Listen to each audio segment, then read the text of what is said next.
నేను మీ విజయ సతీష్ని. ఈరోజైతే నేను చేస్తున్నానండి ఉసిరికాయల నల్ల పచ్చడి. ఎలా చేయాలో చూద్దామండి. ఇదేనండి ఉసిరికాయ తొక్కు. ఉసిరికాయ తొక్కు అయితే ఎలా రెడీ చేసి పెట్టుకున్నానంటే, లాస్ట్ ఇయర్ ఉసిరికాయలు దొరికినప్పుడు కాయలు తీసుకొచ్చి నీట్గా వాష్ చేసి పెట్టి గింజలు తీసి పెట్టుకున్నానండి దంచి. ఇప్పుడు అది దాంట్లో ఏం లేదండి, కొంచెం సాల్ట్ మాత్రమే యాడ్ చేసి పెట్టాను. ఇప్పుడు కావాల్సినవి అయితే పచ్చిమిర్చి, ఉప్పు, జీలకర్ర, వెల్లుల్లి అండి. ఇవి ఉంటే చాలండి, ఇంకేం అవసరం లేదండి. ఎలా చేయాలో చూద్దామండి. పచ్చిమిరపకాయలు అయితే ఇలా ఫ్రై చేసుకోవాలండి. దీనికి ఏం అవసరం లేదు, పచ్చిమిరపకాయలు ఒక్కటి ఫ్రై చేసుకుంటే సరిపోతుందండి, ఇంకేం అవసరం లేదు అండి.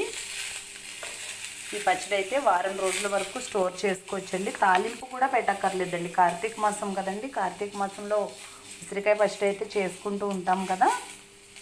చాలా ఈజీ అండి చేసుకోవడం. ఇదైతే తయారు చేసుకోవడం మెయిన్ అండి. నెక్స్ట్ టైం నేను ఉసిరికాయలు తెచ్చినప్పుడు ఎలా చేయాలో వీడియో పోస్ట్ చేసి చూపిస్తానండి. చూడండి, ఇవి ఫ్రై అయిపోతున్నాయి. కొంచెం పచ్చిమిరపకాయలు ఎక్కువే పడతాయండి, పచ్చడికి పుల్లగా ఉంటుంది కదా పచ్చడి. చూడండి, పచ్చిమిర్చి అయితే ఫ్రై అయిపోయినాయి. స్టవ్ ఆఫ్ చల్లారి పెట్టుకుందామండి కాసేపు.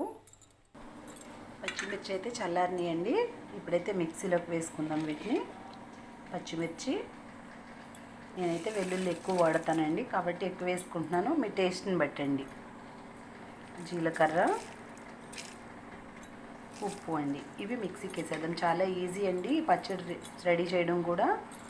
ఇది మిక్సీకి వేసేసి తర్వాత ఆ పచ్చడి వేసి కలిపేసుకుందాం. కొంతమంది అయితే తాలింపు వేసుకుంటారు, నేనైతే ఏ తాలింపు వేయనండి. వేడివేడి అన్నంలో నెయ్యి వేసుకుని తింటే చాలా బాగుంటుందండి పచ్చడి. నేనైతే అలానే చేస్తానండి, ఇంకా తాలింపు కూడా వేయను. కొంతమంది ఎండుమిరపకాయలతో కూడా చేస్తారండి, అలా కూడా ట్రై చేయొచ్చు మీరు. మిక్సీ వేద్దామండి ఇప్పుడు.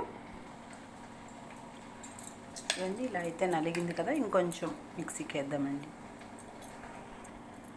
కారం ఎక్కువ అవుతుంది అని భయపడద్దండి, పులుపు ఉంటుంది కదా, సరిపోతుందండి. వాటర్ వేసుకోకూడదండి, అలానే మిక్సీకి వేసుకోవాలి. వాటర్ వేసుకుంటే ఉండదండి ఇది నిల్వ ఒక వారం రోజుల వరకు. వాటర్ అయితే ఏం యాడ్ చేయలేదు. చూడండి, ఇలా అయితే నలిగింది. ఇంకొకసారి తిప్పుకుందాం. అంతే అండి, ఎంతో ఈజీ అయినా నల్ల పచ్చడి రెడీ అయిందండి. నచ్చితే లైక్ చేయండి, షేర్ చేయండి, సబ్స్క్రైబ్ చేయడం అయితే మర్చిపోద్దండి.